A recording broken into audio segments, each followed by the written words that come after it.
बिस्मिल्लाहिर्रहमानिर्रहीम। नाज़रीन, मसला तफ़दील और मौला अली रदी अल्लाह ताला अन्हु का नज़रिया, यानी हज़रत अली रदी अल्लाह ताला अन्हु की नज़र में सहाबाए किराम अलैहिम रिदवान के अंदर किन की फ़जीलत ज़्यादा और किन का मर्तबा ज़्यादा था। तो आइए अहादीस से हज़रत मौला अली रदी अल्लाह ताला अन्हु की रिवायात से हम आपके सामने बयान करते हैं कि हज़रत अली रदी अल्लाह ताला अन्हु का इस हवाले से क्या नज़रिया और क्या मौक़िफ़ था। इसमें पहली रिवायत जो हज़रत इमाम बुखारी रहमतुल्लाहि ताला अलैह ने अपनी सही के अंदर रिवायत की है, ये इमाम बुखारी की सही है, इसकी जिल्द नंबर 1 सफ़ा नंबर 518 है। और इस रिवायत के रावी हज़रत मुहम्मद बिन हनफिया जो मौला अली रदी अल्लाह ताला अन्हु के साहबजादे हैं,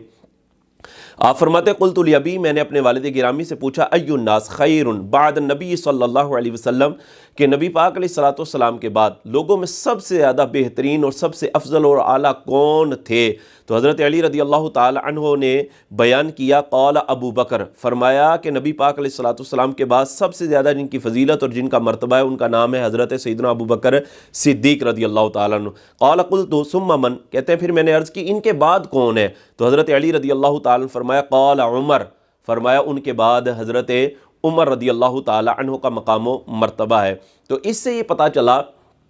कि हज़रत अली रदी अल्लाह ताला अन्हु का ये नज़रिया है कि सबसे ज़्यादा सहाबाए किराम अलैहिम रिदवान में जिनकी फ़जीलत और जिनका मर्तबा है वो शेखैन हैं, यानी हज़रत सैयदना अबू बकर सिद्दीक़ और हज़रत उमर रदी अल्लाह ताला अन्हु। इसी तरह नाज़रीन एक और हदीस जिसको इमाम बुखारी ने अपनी सही के अंदर और इब्ने माजा के अंदर इसको रिवायत किया गया है, और हज़रत मौला अली रदी अल्लाह ताला अन्हु इस हदीस के रावी हैं, इस रिवायत के रावी हैं। आप फरमाते खैरुन्नास बाद रसूलिल्लाह सल्लल्लाहु अलैहि वसल्लम, के रसूलुल्लाह सल्लल्लाहु अलैहि वसल्लम के बाद सबसे ज़्यादा जिनकी फ़जीलत है, जो सबसे बेहतर है, फरमाया उनका नाम अबू बकर सिद्दीक़ रदी अल्लाह ताला अन्हु। इसी तरह नाज़रीन एक और हवाला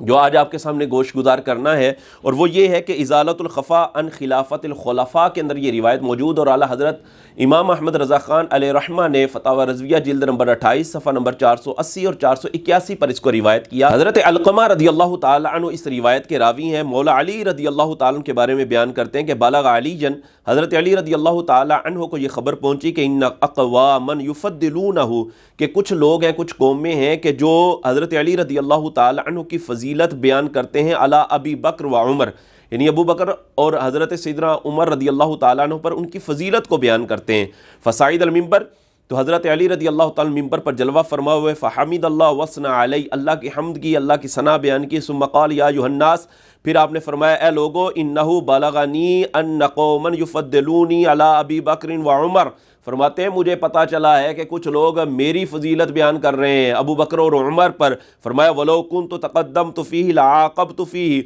अगर मुझे पहले पता चलता ना कि वो इस तरह कर रहे हैं तो मैं उनको ज़रूर सज़ा देता। फरमाया अब सुन लो, फ़मन समिअतहु बाद हाज़ल यौम, आज के बाद जिसने भी ये बात कही कि मेरी फ़जीलत को अबू बकर और उमर पर बयान किया, फरमाया फ़हुव मुफ्तिरुन, फरमाया वो बहतान लगाने वाला है, और अलैहि हद्दुल मुफ्तरी, और उस पर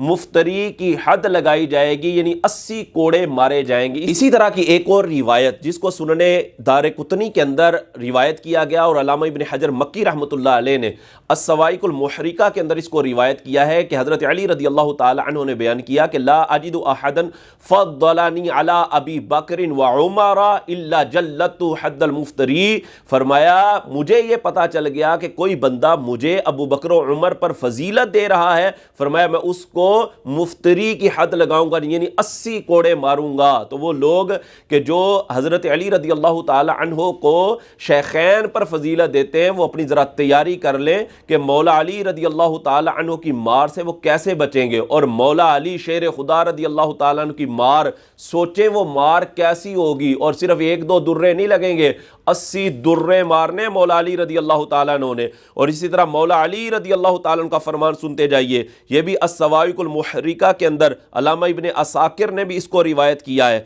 आप फरमाते हैं मौला अली रदी अल्लाह ताला अन्हु, आप फरमाते हैं कि जब नबी पाक अलैहिस्सलातु वस्सलाम का विसाल हो गया तो नज़र ना फ़ी उमूर ना, हमने अपने उमूर, अपने सारे कामों पर गौर किया। فاخترنا لدنیانا من رضیہ رسول اللہ صلی اللہ علیہ وسلم لدیننا، تو ہم نے اپنی دنیاوی امور کے لیے اس بندے کو اختیار کیا، اس کو چن لیا کہ من رضیہ رسول اللہ صلی اللہ علیہ وسلم لدیننا، جن کو نبی پاک علیہ السلام نے ہمارے دین کے لیے پسند فرمایا تھا۔ یعنی وہ کون ہے؟ فرماتے ہیں وہ ابو بکر صدیق رضی اللہ تعالی عنہ ہے کہ فبایعنا ابا بکر رضی اللہ تعالی عنہ، فرماتے ہیں کہ ہم نے ابو بکر صدیق رضی اللہ تعالی عنہ کی بیعت کی۔ تو اسے ہی پتہ چلتا ہے کہ مولا علی رضی اللہ تعالی عنہ نے حضرت سیدنا ابو بکر صدیق رضی اللہ تعالی عنہ کی بیعت بھی کی، اور اس چیز کو بھی بیان کیا کہ ہم نے اپنے دنیاوی امور کے لیے اس کو پسند کیا ہے، ان کو اختیار کیا ہے کہ جن کو نبی پاک علیہ السلام ہمارے دین کے لیے اختیار کر کے گئے تھے۔ تو اس سے وہ جو سیاسی خلیفہ اور روحانی خلیفہ والی بات ہے وہ بھی بالکل واضح ہو جاتی ہے کہ یہ سیاسی اور روحانی خلیفہ والا جو رولا ڈالا ہے یہ بعد میں یہ تفضیلیہ نے ڈالا ہے۔ اس کے علاوہ نبی پاک علیہ السلام کے صحابہ اکرام علیہ رضوان میں کوئی ایسی تقسیم نہیں تھی، کوئی روحانی اور سیاسی خلیفہ والی کوئی بات نہیں تھی۔ اور مولا علی رضی اللہ تعالیٰ عنہ کی ان تمام روایات سے یہی پتہ چلتا ہے کہ آپ کا مسئلہ تفضیل کے اندر یہی موقف اور یہی نظریہ ہے کہ سب کے اندر یعنی افضل البشر بعد الانبیاء بالتحقیق وہ ابو بکر صدیق رضی اللہ تعالیٰ عنہ ہے۔ اب فرقہ تفضیلیہ کو مولا علی کی تو بات مان ہی لینی چاہیے کہ مولا علی رضی اللہ تعالیٰ عنہ کیا بیان فرما رہے ہیں۔